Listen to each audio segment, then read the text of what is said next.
La nuit tombe sur la péninsule de Nicoya. Vous êtes dans un 4x4 de location, votre GPS indique arriver dans 12 minutes. Devant vous, la route disparaît sous une nappe d'eau marron. Votre cerveau rationnel vous hurle de faire demi-tour. Votre cerveau reptilien, lui, épuisé par 6 heures de route, vous chuchote un mensonge mortel. C'est juste une flaque, les autres sont passés après tout. On est si près du but. C'est la première décision d'une chaîne logique qui, dans 30 secondes, transformera vos vacances de rêve en dossier consulaire.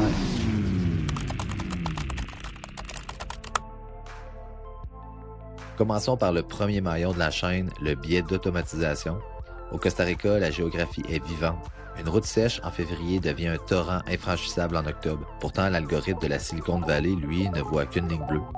Prenons notre cas d'étude, appelons notre voyageur Thomas. Thomas est ingénieur, il est rationnel, organisé. Il a loué un 4x4, il se sent invincible. Thomas suit son GPS aveuglément.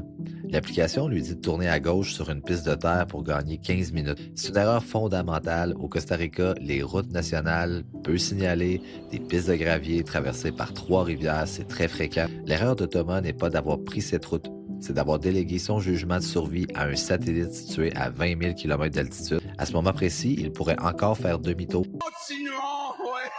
Il entre dans la phase la plus dangereuse de la psychologie du rythme, la rationalisation de l'engagement. Nous arrivons donc au cœur du problème, le sunk cost fallacy ou le biais de coût irrécupérable. En fait, c'est le même mécanisme qui vous fait finir un film qui est vraiment plate au cinéma juste parce que vous avez payé votre place. L'analyse objective de la situation est danger de mort, détour immédiat, mais l'analyse psychologique de Thomas est assez différente sur le fait. Si je fais demi-tour maintenant, j'ai perdu 20 minutes à l'aller, 20 minutes au retour, plus le détour d'1 heure. Ça fait 2 heures de perdu, je suis fatigué et là, il commence à faire nuit. Il cherche des indices pour confirmer sa décision. Ça s'appelle aussi un biais de confirmation.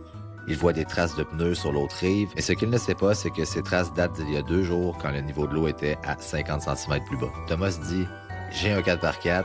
C'est fait pour ça, c'est exactement pour ces situations que j'ai payé. » Son cerveau ne pèse plus vie vs mort, il pèse petit risque vs frustration immense. Et là, c'est le moment de bascule, il engage le véhicule dans l'eau. Au début, ça va, puis l'eau monte sur le capot, le moteur cale, le silence tombe, juste le bruit de l'eau contre la portière. Changeons de décor, Thomas a survécu à la rivière, mais quelle chance, un tracteur passait par là. Le lendemain, il est sur la plage à Playa Hermosa ou peut-être Santa Teresa. Mais ici, un autre prédateur invisible l'attend, son propre ego face à l'océan Pacifique. Le Costa Rica possède des courants d'arrachement parmi les plus puissants du monde. Le scénario est toujours le même. Donc dans cette vidéo, l'objectif n'est pas nécessairement d'engager encore une fois les courants de retour.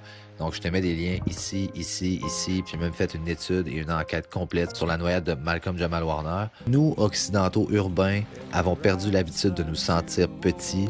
Nous sommes habitués à un environnement contrôlé, normé, sécurisé, aseptisé.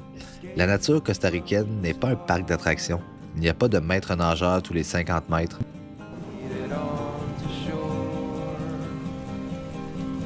Dans ma vidéo sur les Rip Currents, j'avais eu plusieurs commentaires sur le sujet. Les solutions psychologiques ici sont contre-intuitives, il faut accepter d'être emporté et c'est le lâcher-prise pour survivre, c'est assez ironique. Se laisser flotter, économiser son oxygène.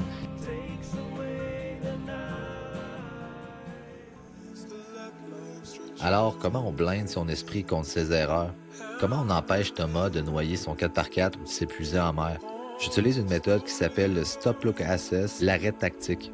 Avant chaque décision critique, comme traverser une rivière par exemple, imposez-vous un arrêt tactique. Donc de 1, on coupe le moteur, on brise l'inertie, le mouvement empêche la réflexion, donc on arrête le mouvement. Il faut sortir de sa propre bulle, donc ouvre la fenêtre, toucher l'eau, regarder le ciel, se reconnecter à la réalité physique, pas à celle de son écran. Posez-vous la question « et si ?» Et si ça se passe mal? Et si la voiture dérape? Et si je me fais emporter? Quel est le plan B? Et si la réponse est « je ne sais pas » ou « je panique », alors c'est un non définitif. Il faut impérativement ignorer le coût irrécupérable. Vous êtes en vacances, c'est pas important.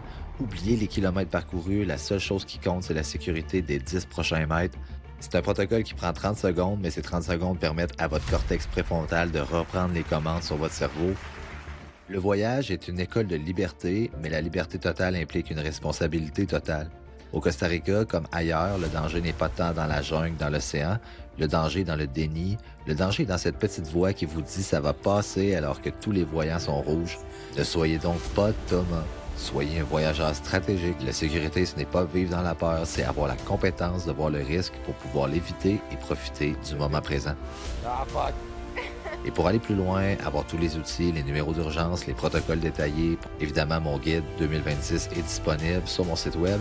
Il est en description. Vous pouvez l'acquérir dès maintenant. C'était l'œil du voyageur sûr, voyager libre, mais voyager lucide. À la prochaine.